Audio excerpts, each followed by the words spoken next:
ഇമാം മാലിക് റളിയല്ലാഹു അൻഹു അദ്ദേഹത്തിന്റെ കുട്ടിക്കാലത്ത് അദ്ദേഹത്തിന്റെ പണി ഇങ്ങനെ കുറെ പ്രാവുകളെ വളർത്തുന്ന ജോലിയായിരുന്നു. കുറെ പ്രാവുകളെ വളർത്തി പരിപാലിച്ച് പല കുട്ടികളും ചെയ്യുന്നത് പോലെ അതിൽ സന്തോഷം കണ്ടെത്തുന്ന ഒരു ചെറുപ്പക്കാരനായിരുന്നു മാലിക് റളിയല്ലാഹു അൻഹു. ഒരിക്കൽ പിതാവ് അദ്ദേഹത്തോടും അദ്ദേഹത്തിന്റെ ജ്യേഷ്ഠ സഹോദരനോടും ദീനിയായൊരു വിഷയത്തിൽ ഒരു ചോദ്യം ചോദിച്ചു. വളരെ സമർത്ഥനായി ജ്യേഷ്ഠ സഹോദരൻ അതിന്റെ മറുപടി പറഞ്ഞു. പക്ഷേ മാലിക് റളിയല്ലാഹു അൻഹുവിനെ അതിന്റെ മറുപടി അറിയില്ലായിരുന്നു. പിതാവ് പറഞ്ഞു, നീ ഇങ്ങനെ പ്രാവുകളുടെ പിന്നാലെ നടന്നോ, കാര്യങ്ങളൊന്നും പഠിക്കാതെ നീ പ്രാക്കളുടെ പിന്നാലെ നടന്നോ എന്ന രീതിയിൽ പിതാവ് അദ്ദേഹത്തോട് സംസാരിച്ചപ്പോ അദ്ദേഹത്തിന് ഒരു വാശിയായി, പഠിക്കണം എന്നുള്ള ഒരു ചിന്തയായി. അങ്ങനെയാണ് അദ്ദേഹം പറയുന്ന ഇമാം മാലിക് റളിയല്ലാഹു അൻഹു അത് കേട്ട് പറഞ്ഞു, ഇന്ന് മുതൽ ഞാൻ അറിവ് അന്വേഷിച്ചുകൊണ്ട് ഇറങ്ങുകയാണ്. അങ്ങനെ പറഞ്ഞ് അദ്ദേഹം നേരെ പോയത് ആ കാലഘട്ടത്തിലെ പ്രസിദ്ധനായ കർമ്മശാസ്ത്ര പണ്ഡിതനും മുഹദ്ദിസും എല്ലാമായിരുന്ന ഇബ്നു ഹുർമുസ് റളിയല്ലാഹു അൻഹുവിന്റെ വിജ്ഞാന സദസ്സിലേക്കാണ്.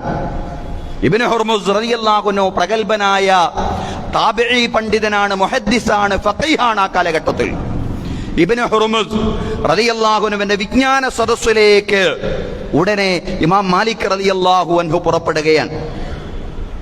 എല്ലാ കാര്യങ്ങളും മാതാപിതാക്കൾക്ക് പഠിപ്പിച്ചു കൊടുക്കാൻ കഴിയില്ല.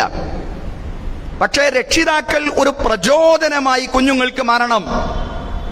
വിജ്ഞാനത്തിന്റെ വഴിയിലേക്ക് മക്കളെ പറഞ്ഞേക്കാൻ പ്രേരിപ്പിക്കാനുള്ള ഒരു പ്രചോദനം, ഒരു പ്രേരണ, ഗൗരവത്തിലുള്ള പ്രേരണകൾ തന്നെ മാതാപിതാക്കളുടെ ഭാഗത്ത് നിന്നുണ്ടാവണം. ഇമാം മാലിക് റളിയല്ലാഹു അൻഹുവിനെ പോലുള്ള പ്രഗൽഭരായ പണ്ഡിതന്മാരാക്കി നമ്മുടെ മക്കളെ നമുക്ക് മാറ്റാൻ സാധിക്കില്ലെങ്കിൽ പോലും സഹോദരങ്ങളെ, സഹോദരിമാരെ, നമ്മുടെ കുഞ്ഞുങ്ങൾ വഴിപഴിച്ചു പോകാൻ പാടില്ല. നമ്മുടെ കുഞ്ഞുങ്ങൾ നശിച്ചു പോവാൻ പാടില്ല. അതിനാവശ്യമായ ദീനീ വിജ്ഞാനം രക്ഷിതാക്കൾ, അതിനുള്ള പ്രേരണ കുഞ്ഞുങ്ങൾക്ക് നൽകണം. അതിനാവശ്യമായതെന്തോ അത് രക്ഷിതാക്കൾ ചെയ്തിരിക്കണം എന്നുള്ളതാണ്.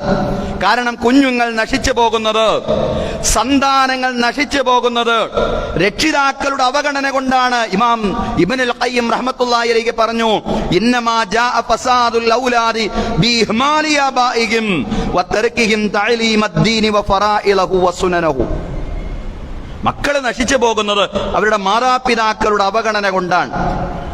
ദീനീ വിദ്യാഭ്യാസം നൽകുന്നില്ല. ദീനിലെ നിർബന്ധ കാര്യങ്ങളും ഐച്ഛിക കാര്യങ്ങളും എന്താണെന്ന് മക്കൾക്ക് പഠിപ്പിക്കുന്നില്ല.